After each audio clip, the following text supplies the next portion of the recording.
जिला कांग्रेस सांबादिक सम्मेलन आज मालकानगिरी जिला कांग्रेस दल तरफ एक सांबादिक सम्मेलन आयोजित हो जाइए। सांबादिक सम्मेलन उद्देश्य होउछि गत 18 तारिख में मालकानगिरी बीजेपी जिला कार्यालय 20 जन सरकारी आईनजीवी नवरंगपुर सांसद उपस्थिति रे बीजेपी रे सामिल हेबा सह सदस्यता ग्रहण करिसेंती।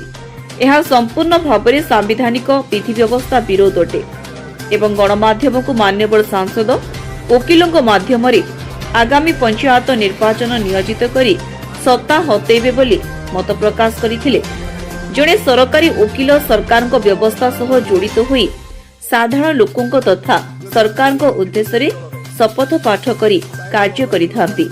कांग्रेस रो किछि कर्मी बीजेपी दल रे सामिल हेबा नै अपप्रचार करिथिबा कांग्रेस अभियोग करिसेंती। एबे सरकारी आईनजीवी जो भली निर्दिष्ट दलर सर्वसाधारण रे जोग देबा विरोध रे मान्यवर उच्च न्यायालय द्वारस्थ हेबे बोली कहिसेंती कांग्रेस रो वरिष्ठ नेता। आजिर सांबादिक सम्मेलन जो करिसेंती हमर जिला सभापति नेतृत्व रे जहां सांबादिक सम्मेलन जो हेतिला तो किछि कांग्रेस कर्मी बीजेपी पार्टी को जो मिसिले बोली जो अपप्रचार जो हेछि एटा संपूर्ण तथ्यहीन एवं मिथ्या संपूर्ण मिथ्या। कांग्रेस पार्टी होची गोटे विचारधारा पार्टी चिंताधारा पार्टी 140 वर्षर पार्टी।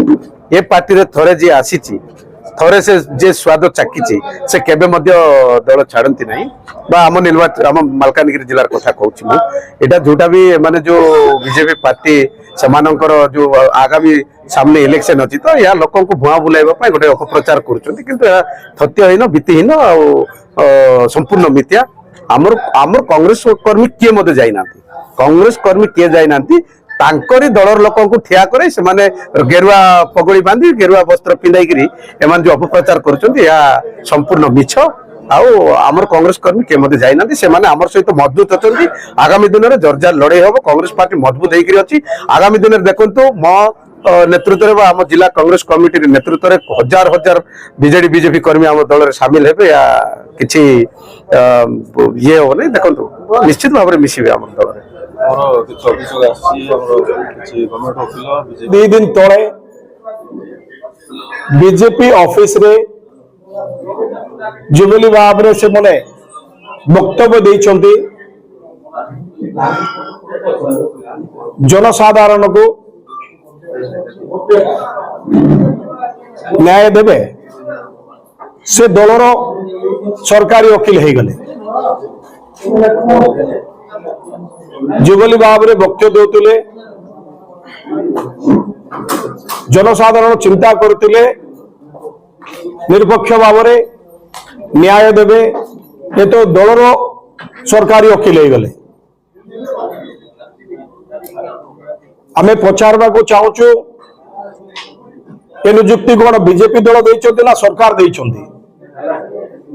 बहुत दुखर कथा मान्यवर सांसद कहते कांग्रेस रो बीजेडी रो शताधिक लोक बीजेपी दल रे जॉइन करछन्ति संपूर्ण मिछ। कांग्रेस रो जने भी नांती ये मिछ प्रचार बंद करा जाओ।